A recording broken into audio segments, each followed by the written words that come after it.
When working on your stack, you will need to think about the erection of the stack.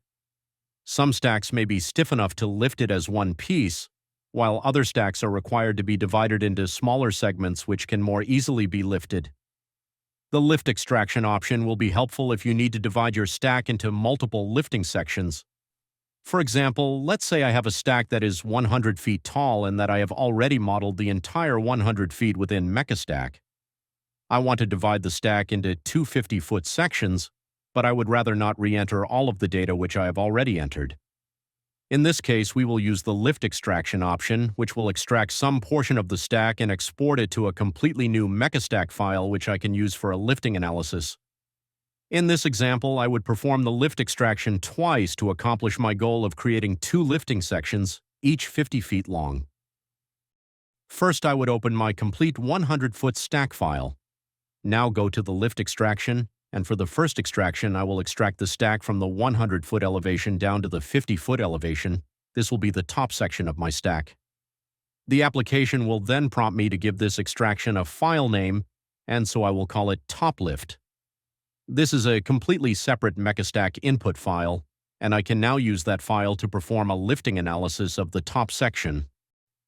The lifting analysis is found under the Analysis menu, and you can refer to another video for more details about the lifting analysis option. Please notice that new lift extraction file is loaded into the application, and that is the file currently being viewed, while my original complete 100-foot stack file has been closed. To create the lifting for the lower section, I will need to reopen my original 100-foot stack model and then repeat the process we performed earlier.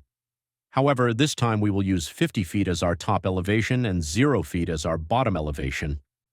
When performing a lifting extraction, it is a snapshot of the current file being extracted, which means that if you change the original file, then those changes are not automatically linked to the lift extract file. If you make a change, you either need to repeat the lift extract process or manually make the same changes in the appropriate lift extraction files. Another important point is that there may be certain things that were included or not included in your original stack analysis file that you may need to change in your lift extraction manually. For example, let's say we included some liquid weight in our original 100-foot stack file. You wouldn't expect that liquid to be present during lift, and so you would want to delete that entry in the lift extraction. If you expect there to be considerable internal bracing of the stack section during lifting, then you would want to add that weight to the lift extraction file.